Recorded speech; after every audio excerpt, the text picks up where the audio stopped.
Hey guys, Anthony DiClemente here, and this is our live Q&A for members of the Biohacking Secrets membership community. We've got a lot of fun stuff to cover in this video, some great questions from you guys, and also want to take you around a quick tour of the biohacking house and show you guys a little of the fun stuff that I've been up to.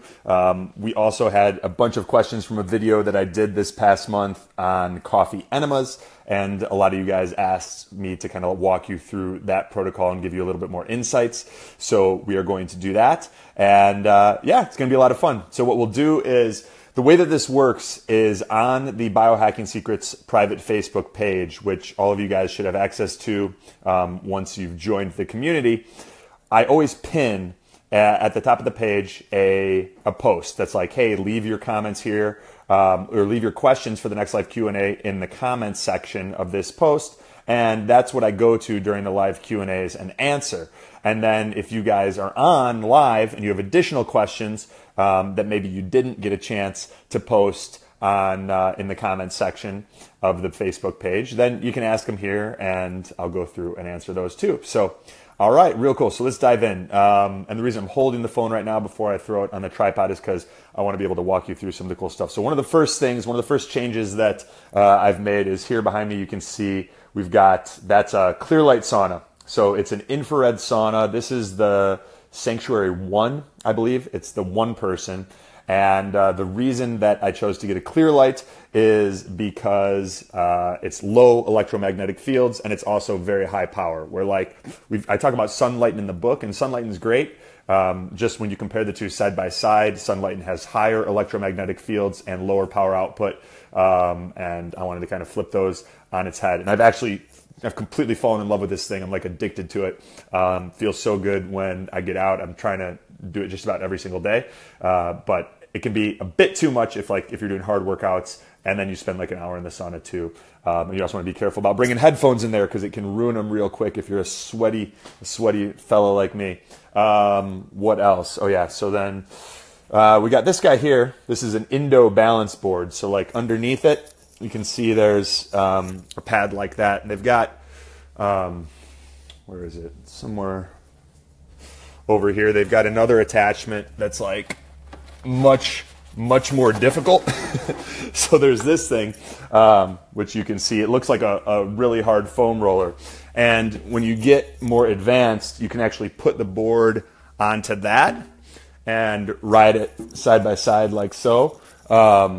Be real careful with that one though. The first day I got a little bit overconfident because I felt like I was getting the hang of the inflatable cushion.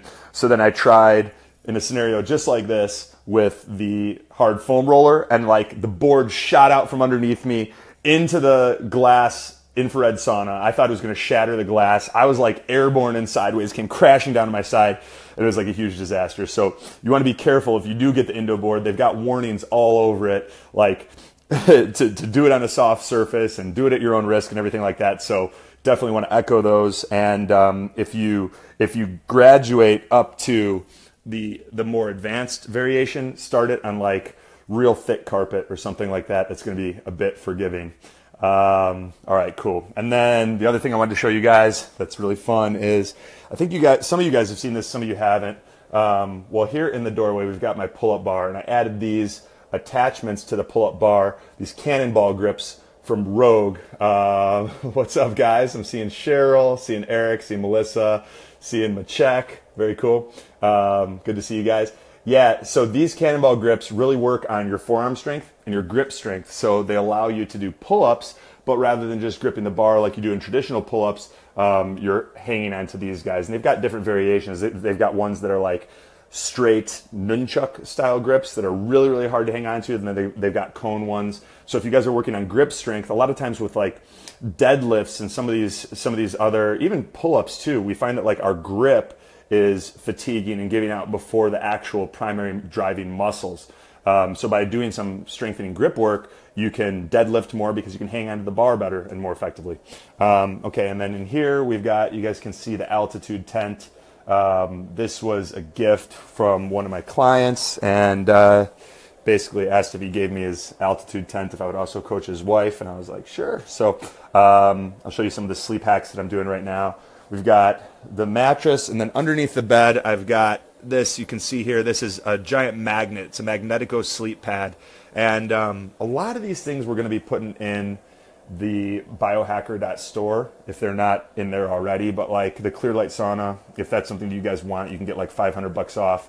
Magnetico sleep pads, like same deal. I can get you a discount if that's something that you guys want. And then one of the big things that has made a massive difference for me is the Earth Pulse. And I talk about this in the book, and I've used it for a while, but I've been a little bit weary. I stopped using it when I added the Magnetico sleep pad underneath my mattress because I didn't know how the combination of the pulsed electromagnetic fields and the Magnetico were going to react with one another, if it was going to amplify the pulsed electromagnetic fields to such a degree that it was actually messing with my sleep. And so I added that in recently at a very, very low intensity, whereas like before I was sleeping with the Earth Pulse between like 40 and 70% intensity. Now with the Magnetico, I'm keeping it real low, like just right around 10, 20% intensity, but I'm waking up feeling way more rested. And a lot of that has to do with the fact that the way that it works is you've got a coil like, where is it? You got a coil like this that goes underneath your pillow and like the base of your skull, and then you've got another coil that goes like underneath your waist. And you choose a setting. Right now I've been using recovery a lot, but in the past I'd also used the Schumann frequency of 9.6 hertz. And what it does is it uses pulsed electromagnetic fields, which we know from research actually assist the glymphatic system. So this is like the part of our body that helps to clear toxins from the brain. So we know that like during sleep, our brain dilates, and these extra fluids help to clear out toxins and beta amyloid plaque and things like that. And when that system isn't functioning properly, it puts us at increased risk of neurodegenerative disorders and conditions like that, like Parkinson's, Alzheimer's, dementia, etc. And yeah, so I've been using that along with the Magnetico and some other sleep hacks to assist the glymphatic system, and finding that my sleep and the way that I feel in the morning is much, much improved. What's up, Chris? What's up, Angie? Yeah, so okay, coffee enemas. A lot of you guys have been asking about this and wanted to know kind of how I do it. So I'm gonna give you a quick rundown, and I apologize, the place is a bit of a mess. We've got like a ton of giveaway stuff for the biohack packs for biohacking week, and shit's just everywhere. But okay, so for the coffee enemas, starting out, you want to get a coffee that is made for enemas. So I usually use Cafe Mam. It's CAFEMAM, and it's their therapy roast. You get the big 5-pound bags. It'll save you some money. And again, you can get that at cafemam.com. There's other ones like Core Vital is a brand that I've used a little bit. Seeking Health has some of their own as well. But yeah, Cafe Mom is the one that I keep going back to. And what you do is you get, I'll show you the different materials that you need. You get like a thermos like this, just regular thermos brand coffee thermos. And what it'll do is fill that up with clean water. So you want to make sure it's like fluoride-free water, chlorine-free water. You don't want to be putting that stuff in a spot where it's going to absorb even more effectively. And so I'll either use like water from my Kangen machine or from the Aqua True that actually I think Angie told me she loved hers, and I ended up picking one up too. So thanks, Angie. And so you fill up the thermos, and then you want to pour that into a bucket like that, or a pot like this. And then I usually fill it up a little bit more because some of it is going to cook off as you boil it. And then you bring that water to a boil, and then once it's boiling, you add 12 tablespoons of the coffee. So in this case, it's the Cafe Mom Therapy Roast. And then you kind of mix that in. You want to be careful that it's not going to boil over. And then once it's mixed in, you set the clock for 3 minutes. You cook it in 3 minutes at like a very high heat where it's at a rolling boil. Then after 3 minutes, you turn the temperature down and you put the lid on. And then you set the clock for 15 minutes. So then you turn the heat down to like medium low. And then 15 more minutes. So it's cooking for a total time of 18 minutes. Then, oh, and here's another one of the brands that I mentioned. So this is the Core Vital. That's what it looks like. I think you can get that on Amazon too. It's organic. It's good quality stuff as well. So then, while that's going on, you want to grab your extra fine strainer, right? So make sure to get extra fine so that the coffee grounds don't go through. And you set it up in the sink where, this is where it gets tricky when you only have one hand. So I'm opening up the thermos. All right. So I've just opened up the thermos, and you put the thermos in the sink, and then you put the extra fine strainer on like so, right? And then when your alarm goes off and it's been a total of 18 minutes that the coffee's been getting prepared, take the lid off, take the pot, and you pour the coffee through the extra fine strainer so that it goes into the thermos, and voila, now your coffee is ready, right? So now that we've got the coffee ready, we get to the fun stuff. This is where is it? You can do it pretty much anywhere. A lot of people choose to do it in their bathrooms if they live with other people. So anywhere where there's a place where you can have the enema bucket like elevated above you, because you want that gravitational force to help move the coffee through the tube and into you. All right, so here is the metal enema bucket and what it looks like. You can get these on Amazon as well. I go with metal as opposed to plastics and silicons for obvious reasons, just minimizing your exposure to those BPA chemicals and the other things that we know are bad for us. So then you've got your enema bucket, right? And what you want to do is you want to make sure it's usually got a clip like this. You want to make sure it is pinched off. That's important because otherwise you'll put your coffee and your water in there and it'll just start running out the tube and you'll be spraying coffee water all over your place. So don't do that. Make sure you pinch it so that it's shut off. Then you fill up the bucket. When you're first getting started, you can do as little as like 2 to 4 cups of water and then 1 cup of coffee, and gradually increase it. Now, when I'm doing them, I fill it most of the way up with water. And so I'll go into the bathroom, I'll use the Kangen machine, I'll fill it up with 9.5 water, or I'll fill it up with reverse osmosis water from the Aqua True. And I'll fill it a lot of the way up, but I'll leave about enough room for 2 cups of coffee. And then I'll grab a measuring cup like this, which is pretty much just for making sure that I'm using 2 cups of coffee. And I can do more, but then the whole process that we use to prepare the coffee is like you go through the thermos really, really fast. So I use the 2 cups to actually make sure I'm not doing a ton so that I can get more enemas out of it. So then I fill the bucket up with the water and then the 2 cups of coffee.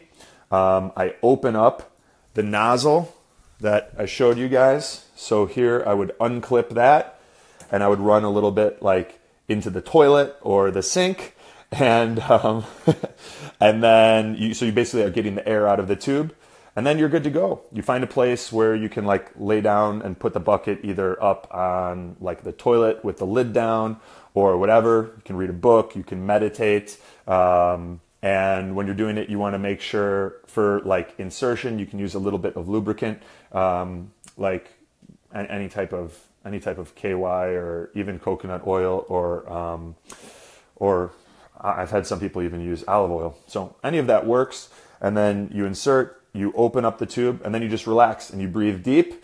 And at some point, make your way over to your right side, which increases uptake through the hepatic portal vein to the liver, because a lot of this is not about cleansing the colon. It's actually about stimulating the liver and increasing our body's production of glutathione, which, as you guys probably know, it's one of the most important antioxidants that we produce in our bodies, and it helps to keep us healthy and keep the bad bugs at bay. So that is the rundown on coffee enemas. Hopefully that makes sense and was helpful for all you guys that were asking about them and kind of how I do it. And yeah, all right, nice. Okay, cool. So let's dive into some of the other questions.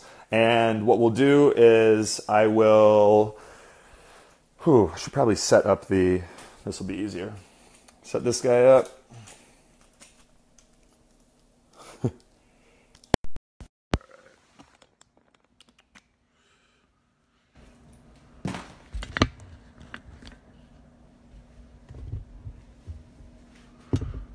Here we go.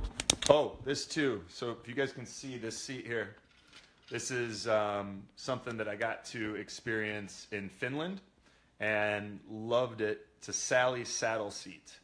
And the way that these work is they basically help. It's kind of like in between sitting and standing. So it's a lot like a horse saddle. And for guys, they've got a space in the middle, which you may be able to see, so it's not like crushing your prostate. They have ones for women that are solid. This is, I just got oil all over my hand. This is the Sally Swing model. And basically you adjust it like, I don't know if you guys can see this, it's a little suggestive, but there. So it's like you're sitting on a horse, but it keeps your spine in much better alignment. Like, it makes it very easy for you to sit and work without going into that rounded posture, or like that forward head position that we do when we're looking over our cell phones. So it just keeps your head, neck, and spine in alignment. So I found that to be a nice compromise between a standing desk and sitting down, because as you guys may have experienced, like if you're working for long periods, sometimes the standing desk, you're like, shit, I just want to like get off my feet for a little bit, and this is a good way of doing that without like putting a lot of strain on your back. So I've been digging the Sally saddle seat too. Okay, cool. Yeah, I know. It was like I used to never. Jonathan said, "Dude, thanks for sharing." Like awkward topic, obviously. It was like I used to be embarrassed to even tell my friends years ago that I would do coffee enemas, and now I'm like just telling anybody who asks about it, like everybody on Facebook and all you guys, everyone. So, but it's one of those things where it helps so many people that it's like it's silly not to put it out there, and yeah, I don't really care anymore. All right, so let's dive into some questions here. And just to be upfront with you guys, I don't run through these beforehand and like come up with answers. So there's going to be some stuff I'll know, some stuff I won't know, and if I don't know, I'll tell you I need to look into it a little bit more. But I wanted to be like straightforward about that too. So what we'll do is I'll answer these questions that the people posted, that were posted on the Biohacking Secrets private page. And as I mentioned earlier, like every week I'm going to pin a comment, I don't know, Facebook post at the top that'll say like, hey, post your questions here for the next live Q&A. And then you guys can go in there and in the comment section, like post all your questions that you have. And then I'll try to get to as many as I can on the live Q&As. And if you don't already have one in that, in the comment section of that post, then you can just post it here and I'll do my best to get to those too. Cool? All right. Just wanted you guys to know how it works. All right. So, Marcus asked, do you go to bed hungry at night? Is that something I need to get used to? Is there something I can do to prevent this? All right. So Marcus, good question. I'm like, whereas 5 years ago, I used to be much more interested in like body composition and staying lean and, you know, my body fat percentage and everything like that. Now I'm much more focused on mitochondrial health, especially like after going through Lyme disease and all that. So we know that eating too close to bed and eating large quantities of food can negatively impact our mitochondria. And you guys know our mitochondria are kind of like those little energy powerhouses of our cells, and they produce energy in the form of ATP. And we know that if we go to bed on a full stomach consistently, it negatively impacts your mitochondria's ability to produce energy. So what I recommend is finding the sweet spot of where you can eat close enough to bed that you are comfortable and able to sleep, so you're not going to bed starving, but at the same time, you're not negatively impacting your mitochondria's ability to make energy, right? And for most of us, that's like eating 2 to 3 hours right before bed. So what I recommend doing is, if you want to have a consistent schedule, you want to go to bed and wake up around the same time every day. And this is hard if like you're like a weekend warrior and you party like crazy on the weekends and then you got a job during the week. But as you get older and less cool like me, then it starts becoming easier to have a more consistent sleep schedule. And it's still something that I work on, and like there's nights where I stay up real late working and whatever, it is what it is. But that's something you want to move towards. So like, let's say ideally you're going to bed at 10 and you're waking up at 6 every day. Well, then the best time for you to eat is going to be right around 7:30. And you want dinner to be one of your larger meals of the day, because cognitively and from an energetic standpoint, we do well keeping our blood sugar low and stable throughout the day, preventing our insulin from spiking too much, and then you kind of refuel everything with dinner. You replenish your glycogen. That spike in carbohydrates also spikes serotonin, which helps you to sleep at night. So Marcus, my recommendation would be to, based on whatever time you go to bed, I would try to move that closer to 10 p.m. if it's not close to that, and then I would subtract 2.5 to 3 hours, and then I would plan your dinners to be right around there. And then it's easier to structure smaller meals that are salads and shakes and whatever you do during the day that help you get from when you wake up to dinner feeling satisfied, but also cognitively sharp and present and all that good stuff. So hope that helps. Next question is from John Paul. I found out where the arm fatigue is coming from. It's tendinitis in my shoulders and arms. Just had a blood test and an allergy test. The blood work is good. Allergies are not food related. Any ideas on repairing the tendinitis? Okay, so John Paul, I would need to know more. I would be surprised if there wasn't any food connection here, and I would not rely on the allergy testing. I don't do it with a lot of clients unless clients specifically ask for it. And what is a much better approach is to follow something like I do with coaching clients, or like I outlined in the Biohacking Rapid and Sustainable Fat Loss Program. Do 28 days where you're cutting out all possible allergens. So the obvious ones, the grains, the dairy, sugar, processed foods, alcohol, genetically modified foods and their derivatives, corn, soy, canola oil, etc. And cut all those out. Then you also want to cut out the nightshades, the nuts, the eggs, the grass-fed beef. Eliminate all that. So basically make your diet, I'm like summarizing it here, but make your diet pretty much a ton of vegetables. You can do some starchy tubers like sweet potatoes, yams, squash, yucca, taro, cassava. Lots of healthy fats, extra virgin olive oil, coconut milk, all that stuff is good. Your main protein source is wild-caught seafood. And you can do some, but to a much lesser degree than wild-caught seafood, chicken, or organic free-range chicken, organic free-range turkey. And kind of hang out there for 28 days. Make about 80% of what you eat plants. And you can do some sprouted seeds, but we want to, again, stay away from some of the healthy paleo foods like eggs, like grass-fed beef, like nuts. And then give yourself 28 days and see how you feel. If you don't notice an improvement in the tendinitis, I'd be really surprised.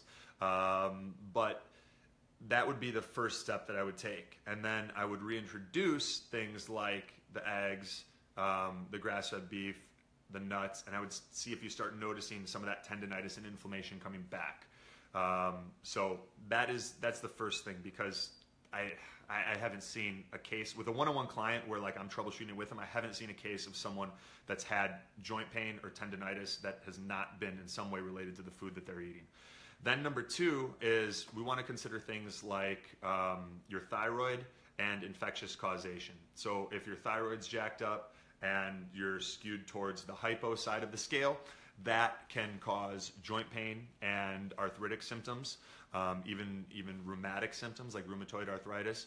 And if you're dealing with pathogens in the body, whether that's Lyme, parasites, small intestinal bacterial overgrowth, Candida, H. pylori, a combination thereof, those things can cause inflammation not only through the toxins they release, but we also know that like Borrelia, the bacteria that's the cause of Lyme, feeds on collagen. Well, collagen is a primary component, a structural component of our joints and tendons and ligaments and connective tissues. So if you have something like that that is feeding on collagen, you're going to experience joint pain, or you're more likely to experience joint pain and some of those things that you've got going on. So those are the three areas that I would look. I would still investigate diet, and I would do the elimination diet, although it's a lot more challenging than getting an allergy test. I get that. I would have your thyroid tested, T3, T4, reverse T3, thyroid stimulating hormone, thyroid antibodies, and then get those numbers and have a look where they are. If they're within the normal range, where are they on the normal range? And see if they're skewed more towards the hypo side of things. And then infectious causation. So going into each of those in specific treatments for each, it's going to be difficult because we're just speculating on what you may or may not have going on, but that's the deep discovery that I would do. And then from there are things that can help with tendinitis and joint pain. A big one is a product called Theracurmin. It's by a company, Integrative Therapeutics. There's also a natural factors version. It doesn't work as well. I don't know why. It says it's the same ingredients, but people have tried it. It's less expensive. It just doesn't work as well, especially for pain. So the dosage of the Theracurmin is 1,800 milligrams a day with food week 1. You can divide that up. You can take it all at once, whatever you prefer. Then 1,200 milligrams a day week 2, and then you can either stay at 1,200 milligrams or you can try dropping it to like between 600 and 1,200. They come in 300 milligram capsules now, and find what is the lowest effective dose that helps to regulate your pain. And then the other thing that I would recommend, just blanket without knowing more about your situation, if you just wanted to experience less pain, would be, supplement-wise at least, would be Cosamin DS. So that's like a combination of glucosamine, chondroitin, and it may have MSM in there, but I don't think it does. I think it's just glucosamine and chondroitin. And 3 capsules of that daily will make a big difference. And then I would start doing using hyperthermic conditioning, heat and ice like crazy. So the infrared saunas, like the one behind me, if you're doing that for 30 to 60 minutes a day at anywhere from 139 to 159 degrees, you're going to be noticing a huge decrease in your pain. If you're getting in the lake like I was yesterday, and doing the cold thermogenesis or ice baths, you're going to be noticing a huge decrease in your pain. But you got to do the work. You got to get uncomfortable. So those would be the steps and some of the initial interventions without knowing more about your situation that I would recommend. And hope that helps, man. All right. Michael King, Anthony, I often wake up in the morning with nausea. I've read that this is common in a lot of people, but I do not believe it to be normal.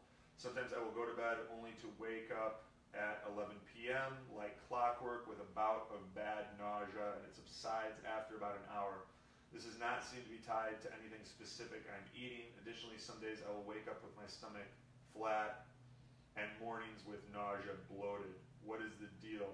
Food, parasites, etc. It's a good question. I've had a lot of instances of people waking up like wide awake throughout the night, or there's something known as like the 3 a.m. wake phenomenon, which happens a lot with people that are dealing with cortisol dysregulation and adrenal fatigue, where they'll go to bed and then they'll just wake up at 3 a.m. because they're getting this huge cortisol dump. Their blood sugar dips, they get a cortisol dump, and it's because their adrenals are jacked. That doesn't sound like what you're experiencing. It sounds like you've got something digestive going on. I don't want to keep coming back to it. I would be surprised if there was not a food component. What I would do is I would keep a food journal. And what you can do, even Michael, is if you keep a food journal and you write down what you had, what you had each day. It doesn't need to be super detailed, but like you want to cover the bases, and then that night, like if you woke up with nausea and bloating or both, if you do that for a few weeks, you'll probably be able to start to see patterns. Or if you can't, what we could do is we could even do something where, like, I don't know, maybe you can post here. You can post your results here, at least the days that you are experiencing that, and I can see if there's a pattern that I'll be able to recognize that maybe you haven't. What is it? It could be a lot of things. It could be small intestinal bacterial overgrowth. It could be parasites. I would be interested to see if it happens, if you notice that it happens like around a full moon. Sometimes parasites are more active around that time, or it could just be general gut dysbiosis or something else. It's hard to say. What I would do is I would really dial back your carbohydrate intake and get your carbs, or your net carbs rather, like under 50 a day, like in that 25 to 50 range for a while. And your net carbs are total carbs minus total fiber. And then in doing that, you also want to make sure that you're not eating, because your digestion is probably weak. I'm assuming that based on what you've got going on and the bloating. So we need to give your digestion a little bit of a break and let it strengthen. So liquid meals, cooking some of your veggies that are harder to digest raw. A lot of people have issues with foods like broccoli and Brussels sprouts and kale and things like that. So you may either want to cook those if you cook them and don't get bloated, but you may just need to stay away from them for a while and let your digestion get stronger. Do more cooked meals, more stuff that's easy to digest, like sweet potatoes and squashes and smoothies and soups. So yeah, that would give your body some time to digest or some time to heal. And then I would also get some Alamed, which is like a really strong allicin extract from garlic. But you want to get the ones that have like the 450 milligram capsules, because you're going to want to take 900 milligrams 3 times a day on an empty stomach. So that's either a half an hour before you eat or 2 hours after you've eaten. That's what's considered empty stomach. And so you'd be getting a total of 2,700 milligrams of this strong allicin extract daily. There's only one brand and one kind that really works well and has that strength, that potency. So that's the Alamed, and you can get that on like My Village Green. They sell it. So and doing that for a couple months, you should start to see some improvement, restricting your carbohydrates, decreasing your digestive burden, and taking that allicin extract, that strong garlic extract. So hope that helps. Nate says, does anyone here have any experience with the racetams? I've read and seen some videos and interested in giving them a try, but not sure what's best to start with. Any recommendations? All right, yeah. So I've played around with just about all of the racetams, and so that includes. So these are, for those of you guys that aren't familiar with the racetams, that's it's a category of smart drugs. So it's supplements that have been used in Europe. They increase blood flow to the brain. They increase cross hemispheric communication between the two sides of the brain. So there's like more blood flow across the corpus callosum, that area that connects the two hemispheres of the brain. The most well-known of these racetams is piracetam. It's been around and used pretty commonly since the 80s, and I'm sure it was used to a lesser degree even before that. This is one of the examples of piracetam. This one's called Notrapil, and you can get it. You can have it imported from sites like I'd have to get the name of it again, but I still have this because I don't really take it anymore. I've tried piracetam and racetam, and when I first started using them, it was like I felt like a genius. Like verbal recall was improved. I noticed that like my desire to even drink alcohol was completely curbed. And I just felt like I was able to get more done. It was, I don't want to say it was like the limitless pill, but it definitely had benefits. And this was, I mean, this is probably 10 years ago or longer. One of the things with the racetams that's, the two that I've had the best luck with is aniracetam and piracetam. But with both, what they do is they cause your brain to burn through choline faster. And we're constantly doing this delicate dance between, as soon as you start taking a racetam, you're burning through choline faster. So you have to find this sweet spot of like taking a choline supplement that balances out the accelerated use of choline due to the racetam. And the choline supplement that like most people go to is alpha GPC, and that's what I've used. But what seems to happen is each time I either am like not taking enough of the choline supplement, the alpha GPC, to balance out the racetam, or I'm taking too much. And either way, like if you're taking too much choline, you're gonna at some point hit a spot where you're not feeling right, you get brain fog, you're kind of tired, you're lethargic. And if you're not taking enough and the racetam's burning through choline too fast, so then your choline's deficient, you're gonna have a similar feeling. Either way, it's not good. So what kept happening to me is like I wasn't able to find that balance, and it would take maybe sometimes a month, 2 months, 3 months, but then there would be that crash, and then it would like go, and then I would start over. You know what I mean? I'd be like, oh, it was clearly the racetams, I didn't do it. You know, and I'd get myself back to feeling good, and then I would try piracetam or aniracetam or oxiracetam or any one of those again, or no pept. That's another one. And then the process would repeat itself. So I finally decided that it just wasn't worth it.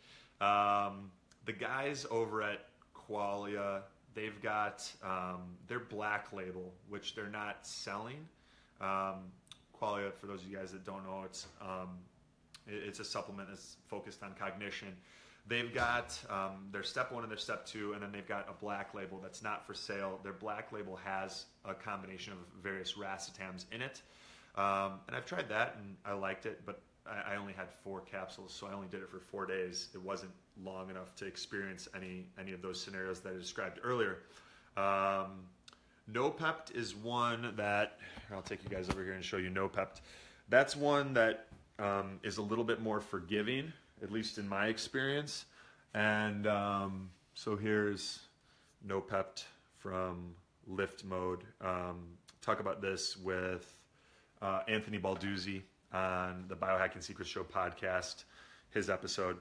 And no pept I found is a little bit more forgiving in terms of finding that balance between your choline source and your racetam. So that's kind of been my experience. Hopefully that helps a little bit. Like you can use it, and you may find that you get a huge surge in verbal fluency and recall and memory and creativity and stuff. But it's very hard to do long term. Although if you have the discipline to use it for short periods of time and then get off it for a while before that happens, it may work for you. I just haven't tried it. For me, I want to make sure I can't have days where I'm like vegetable brain. So yeah, that's kind of where that's at. Cool, thanks. Specifics to address constipation. Okay. So we've had a bunch of questions about constipation. We want to look at why the constipation is taking place.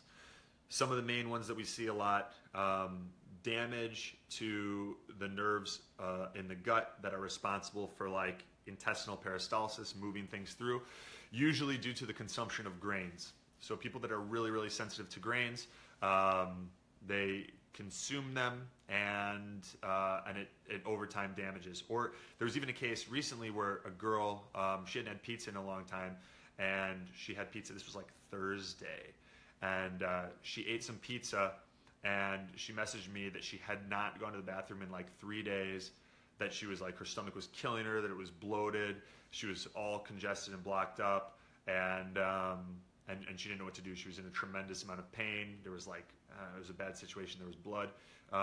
She wasn't a client. She was just a friend that needed some help. And so there's extreme cases where it can really do damage fast. So I would be very diligent to avoid grains. It takes that inflammation from grains and gluten about 21 days to get out of the body. So avoiding it for a month is like the minimum to even know if you're getting back on track. I got to plug in the phone so it doesn't die on us.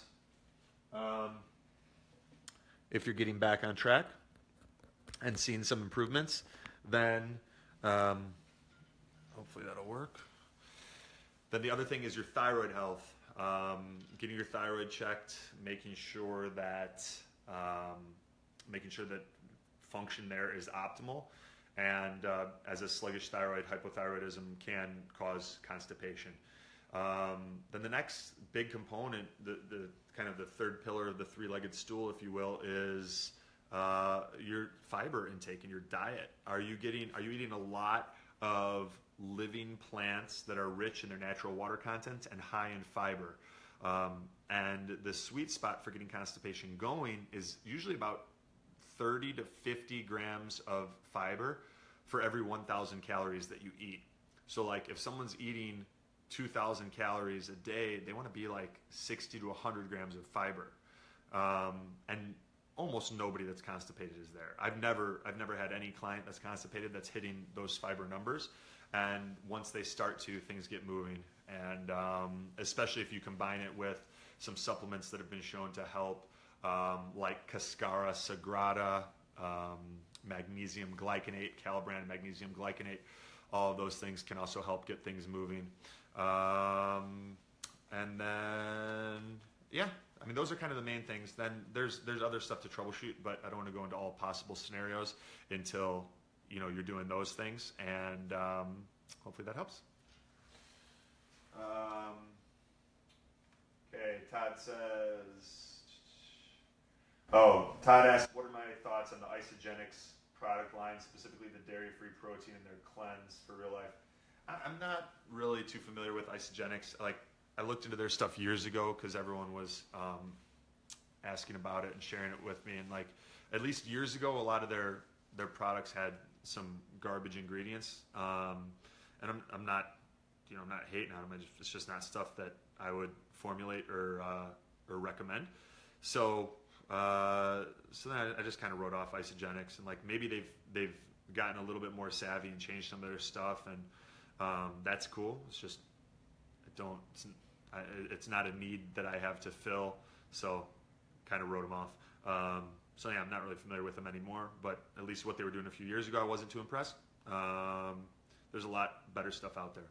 So, cool.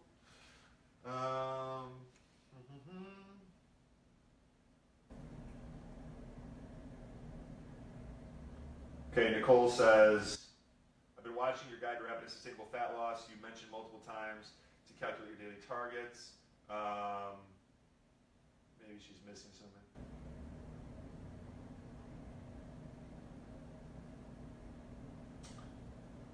Okay. So I think what's happening is just there's a PDF or two missing from the Rapid and Sustainable Fat Loss Program. So I will make sure that we get those uploaded, and it's the PDF for like, I'll post it in.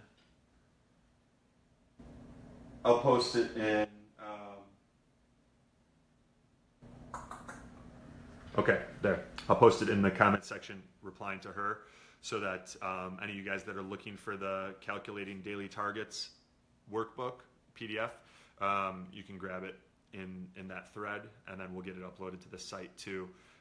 She then asks, is there a target for fat? No, the fat kind of comes as a byproduct of protein consumption, and the fat sources that we recommend, like extra virgin olive oil and coconut oil or coconut milk, avocados, sprouted seeds, etc. And if you're hitting your caloric targets and you're hitting your other targets that I provide, the fat will just kind of fall into place, so you don't have to worry about that metric. Hope that helps, Nicole. Tara, biohacking viruses during cold and flu season. I'm on day 6 and this cold is not budging despite my best tricks.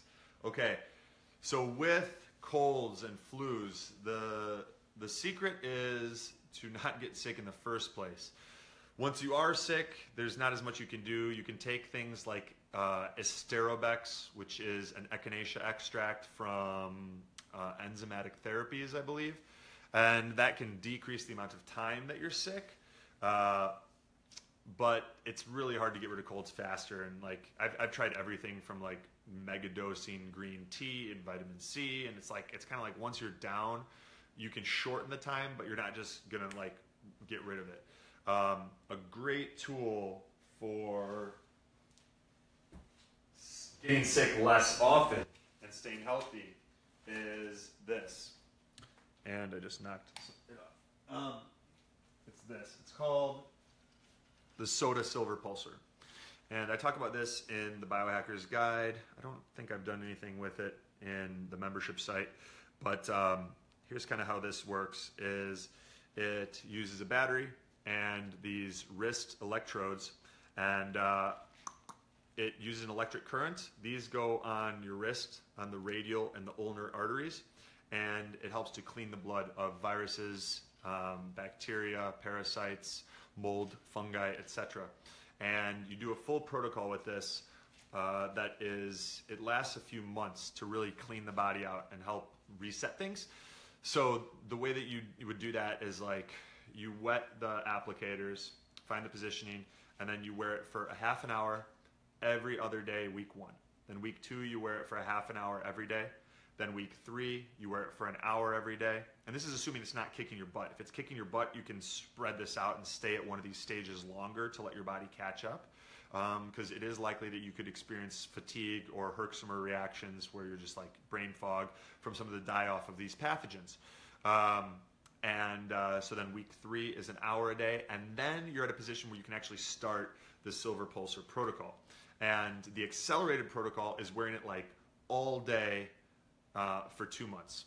So that's like 8 hours a day for 2 months. Some people do it when they sleep. I find that it kind of interferes with sleep. Anyhow, during the day is what's going to happen. But that's like the real accelerated protocol. It can be hard on the wrists, and most people have difficulty with it. The protocol, as Bob Beck outlined, he was one of the pioneers behind the Silver Pulsar technology, was a 6-month protocol of using it for 2 to 4 hours a day.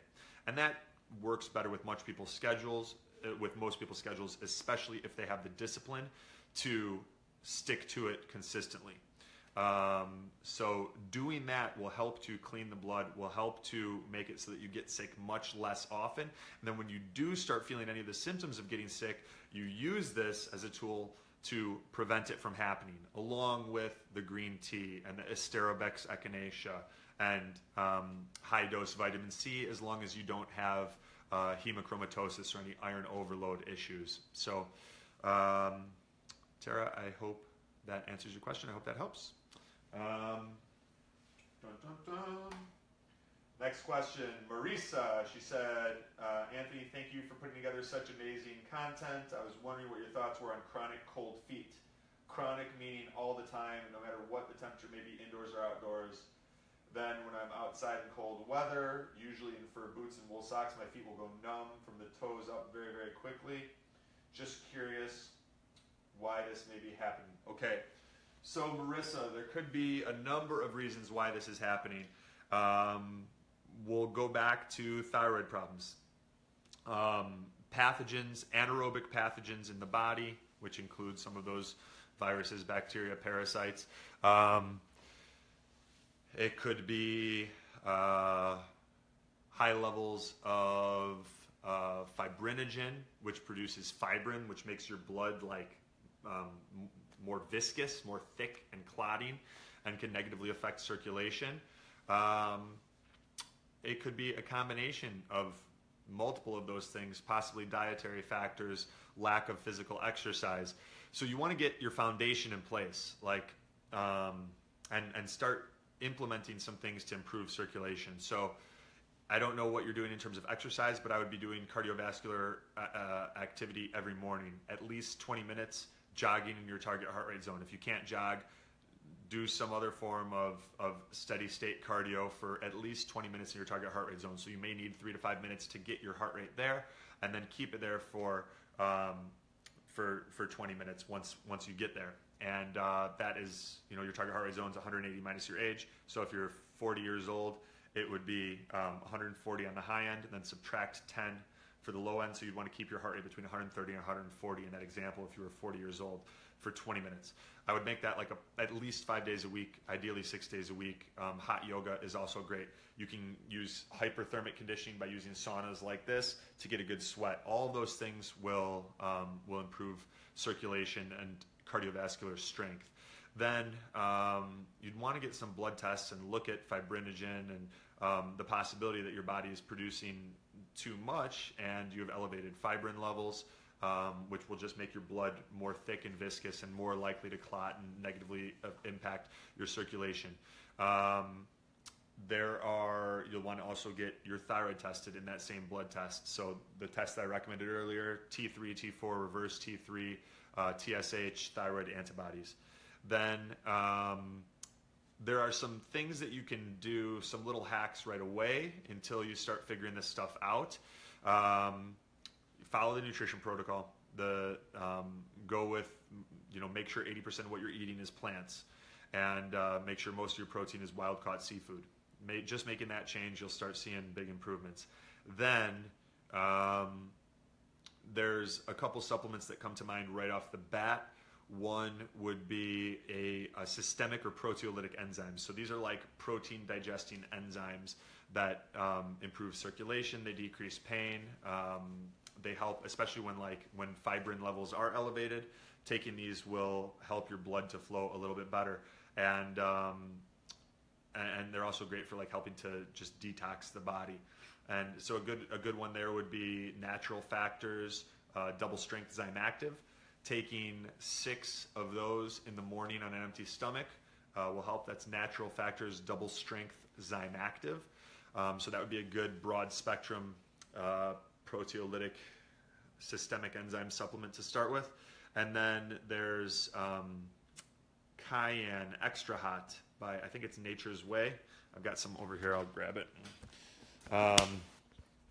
and show you. But cayenne can be really, really powerful for improving circulation, decreasing blood viscosity. So this is that one. Now you'll probably need to work up to the Extra Hot because this is 100,000. As you can see, it's 100,000 heat units, whereas traditional cayenne supplements are like 40,000 heat units. So it's a big jump. But you can do up to 3 of those capsules a day, like 1 capsule 3 times a day, and you'll start noticing with that improved circulation to your feet. And then the last supplement hack is something called benfotiamine, and it's a synthetic fat soluble vitamin B1 that has a lot of applications in improving circulatory health, and the brand that I use is Doctor's Best. So you would take 300 milligrams of Doctor's Best benfotiamine daily, and just implementing those things that I mentioned here, you'll start noticing within 30 days a big improvement in your feet, and it will only continue from there, and that will buy you some time to troubleshoot and see what is the root cause. Is it infectious causation? Is it is it something dealing with blood viscosity and circulatory issues? Is it hypothyroidism? Whatever. Or I think I already mentioned hypothyroidism. These long calls that are like nonstop can be trying on the brain. You want to look at infectious causation, circulatory issues, or hypothyroidism as the main causes, and then address your lifestyle factors. So hope that helps. Oh, another thing that's great for improving circulation and making the decreasing platelet aggregation, making the blood flow better, is pulsed electromagnetic fields. So I have an OnDemand machine, but there's other ones like the PEMF 120. There's portable ones. I showed you the Earth Pulse earlier. That's an example. So those can be great tools too for improving circulation and hemodynamics. Cool. All right, let's see. What's up, Jessica? All All right, so that's all the questions on the computer. And then again, just to recap, so you guys know how this works. When you want to ask me questions, you go to the private Facebook page and the Biohacking Secrets private Facebook page, and then the pinned comment at the top will be me saying like, hey, if you guys have questions for the next live Q&A, post them here. And then you just post them in the comment section and you put your questions there. And that's how we do it. So cool. And then if you guys didn't get a chance to do that, you can post them here. So now I'm going to go through some of these and see if there's any questions I can help with. Cool. Good to see you too, Machak. Very nice, very nice. Marcus says, what are your thoughts on the China study and higher starch diets? So with the China study, there's, you're better off checking out some of the stuff that like, Chris Kresser has some posts. I think one of them is called like Rest in Peace China Study. And then, Chris Masterjohn has a number of really good posts addressing forks over knives in the China study. So I would point you to those resources because they're going to do a much more in-depth analysis than I could here. And so again, that's Chris Kresser. If you just Google search like Rest in Peace China Study, and then you look up some of the work of Chris Masterjohn and the China study, you'll see some pretty good responses from them and supporting literature. Higher starch diets really depends on the person. It depends on your body weight, your insulin sensitivity, your blood sugar regulation. So some people do fine with higher starch diets, and other people are really they have high degree of carbohydrate intolerance and insulin resistance, and they don't do as well with it. So you can usually discern pretty quickly where someone's at along that sliding scale based on, are they overweight? If yes, they're probably going to do better keeping their carbs in check. Are they? How do they feel when they eat starches? Do they feel like amazing and like they have sustained energy that goes throughout the day, or do they feel like tired and lethargic and like they need a nap? And then you can of course get a glucometer and measure your blood glucose levels, measure it fasting after you haven't eaten for 12 hours, so like first thing in the morning, and then you measure it an hour after you eat these high starch meals, and then 2 hours after you eat these high starch meals, and see where your readings are at, and that will give you a good idea of your body's ability to process carbohydrates and convert them to fuel rather than body fat.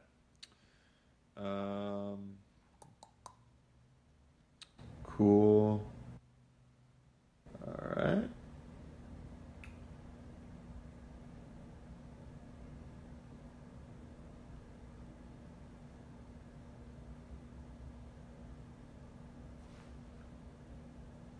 Oh, right. Good call. So Melissa, I didn't say how long to hold the enema for. Good point.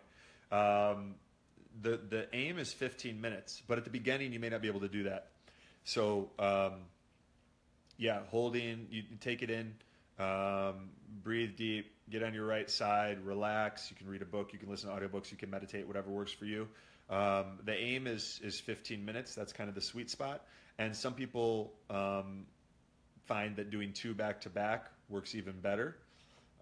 Similar to colonics, like if you do colonics back-to-back days, you usually get a really good release the second day.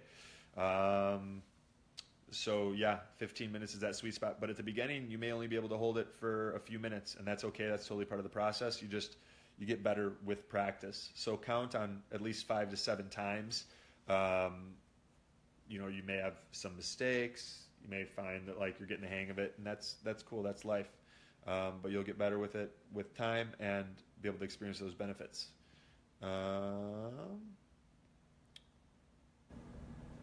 Machak asked, do you use any special diet for your dog? I'm considering putting my dog on a low-carb diet.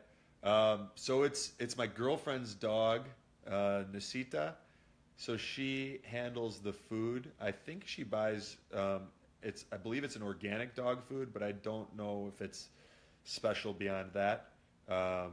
but I can ask her. She handles that. I usually just feed her whatever my girlfriend bought.